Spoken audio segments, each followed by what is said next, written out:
Hi, I'm Andy from PartyBox Rent, and I'd just like to take you through how simple it is to connect a device to one of these PartyBox speakers. You're looking at the top panel of a PartyBox 720, but the 520 is exactly the same. The first thing you need to do is to connect it to power, so either insert some batteries or plug your power cable into the back. Then, using this button on the top, switch it on. You'll hear a startup chime. And just above the power button here, you can see we're on battery and the battery level is full. The next thing to do is to connect it to your device. So take whatever device you're using, go into your settings, go to your Bluetooth settings, and then press this Bluetooth button on the top panel of the speaker. You'll then see the device appear here in your list of devices. Click on it, and you can hear the chime when it connects. Now, if I wanted to, I can literally just go straight to my music now and play something, and as you can hear, it plays immediately. It really is that simple. The other controls on the top here, this is a volume control. As you can see, the volume's going up and down on my phone as well while I'm doing this, and a play pause button. On the other side, on the left, we have a lighting off on button, and if you turn this wheel here, it cycles through the different lighting shows on the front of the unit. If you had a microphone plugged in, we also have a volume control, bass, treble and echo on the microphone. We have 3 sound effects buttons, so these sound like this. Let's party!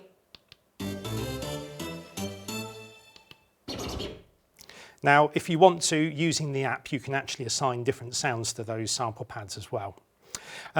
The other button on the front is a bass boost button, and again in the app you can change this to be either deep bass or punchy bass.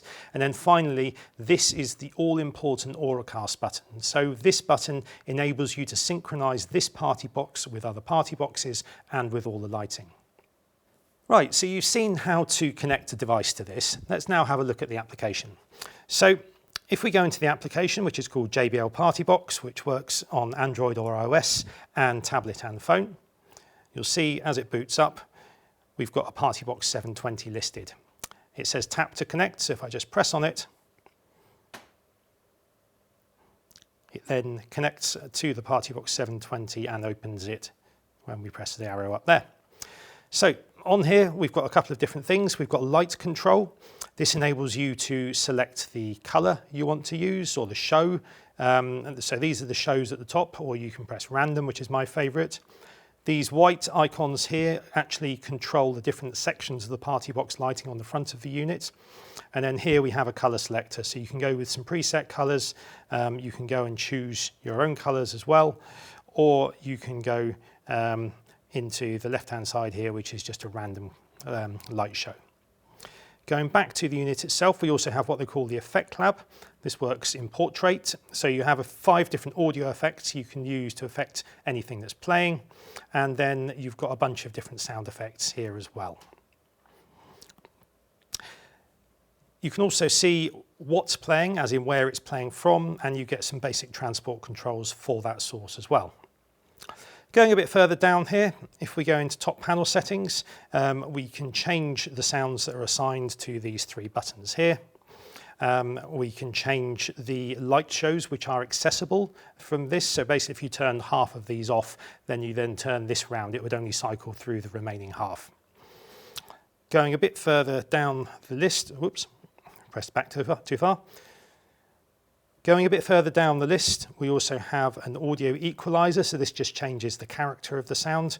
I personally use the custom one, and then I edit it and just give it a little bit of a treble lift, but play with it, see what works for you. We have the option I mentioned earlier for bass boost, so on or off, deep or punchy. And then we just have a few more settings here. Inside the all-important lock front panel. So basically, if you lock the top panel and you're doing a party, it means that little kids can't come along, play with all these buttons and ruin what you're doing. You'll only be able to control it from the app whilst it's locked like that. Then finally, we've got the option to create a stereo pair here. If you're not using lights, then great, do that. If you are using the lights, I would suggest not doing it because it does actually lessen the ability of the lights if you engage that mode. And that's pretty much it. Very, very simple.